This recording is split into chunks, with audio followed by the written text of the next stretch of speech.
Hey guys, so I've been using this phone, the LeEco 2 for over a month now, and I chose it over the Xiaomi's Redmi Note 3 and the Moto G4 Plus. So did I make a proper purchase? Let us find out in this video.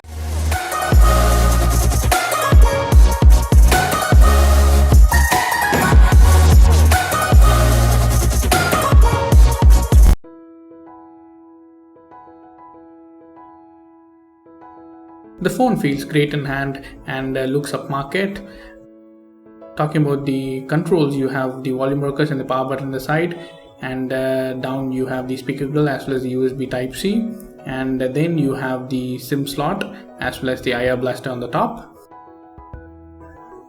On the back you have the camera and the flash as well as the fingerprint scanner, and you have some brandings at the bottom.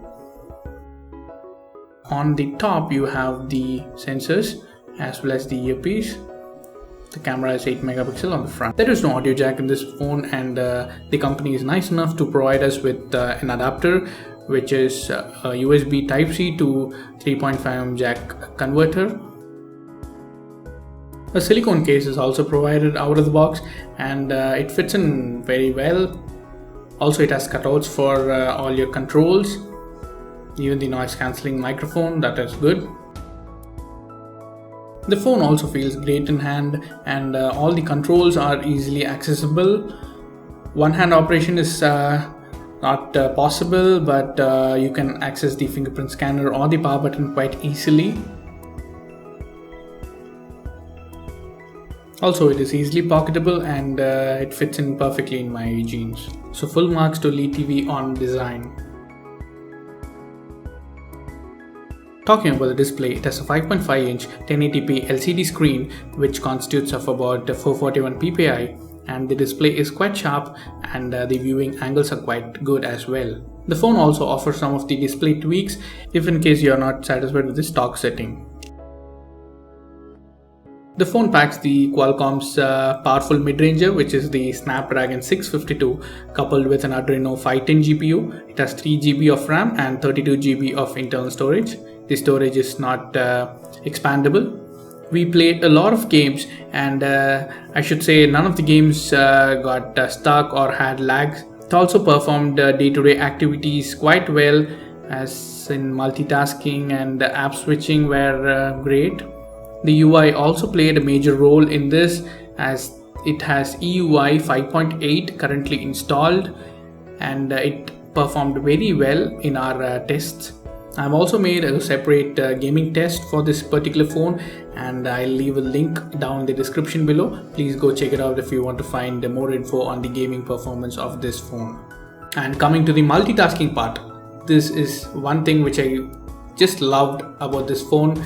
And this has 3GB of RAM, but then it performs like a flagship, definitely like a 50,000 flagship that you can get right now, say the S7 or even the Note 7. This has top-notch multitasking performance, and I just loaded some 3 games onto it, and it had all these 3 games along with say some 7 different apps. That is actually very good. I've done a separate video on the multitasking capabilities of this phone. I'll leave a link down in the description below. Do check it out if you want to know more about this. Coming to the camera, it has a 16 megapixel rear shooter which can record up to 4K video, and it has dual LED flash with face detection autofocus. Focusing speeds are quite good, and the videos also come out quite well in daylight, but then in low light it does not perform quite well. Also, I felt a little bit of jitter here and there while panning as well. Also, the front facing camera is an 8 megapixel shooter, and it can shoot only 720p videos, but the videos are quite good even though it is only 720p.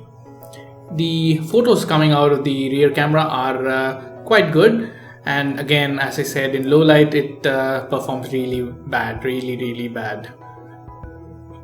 The front facing camera though is very good and gives nice bokeh effect, so the subject stands out quite well. I've made a separate in-depth video on the camera performance of this phone. Do check it out if you want to know more about this phone, and I'll leave a link down in the description below. The call quality also was quite good, and I didn't have any problems with signal reception as well.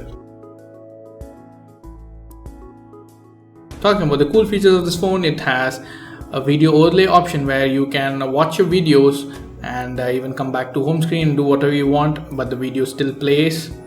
And the other important feature which I use the most is the IR blaster, that is the remote option where you can control your TV, DVDs, air conditioners. I use it all the time, and usually try to mimic all my TVs, air conditioners and all that. I do have one-stop solution for all of them. I don't have to find for remotes.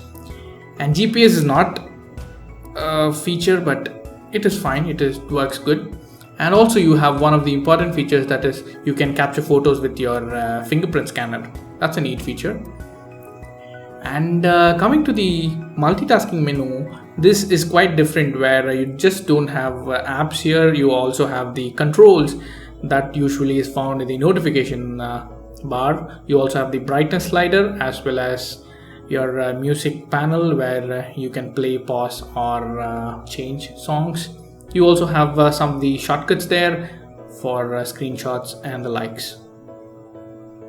You also have a proprietary app which is Live, and this enables you to watch live TV, and there are some options like Sony and other regional stuff.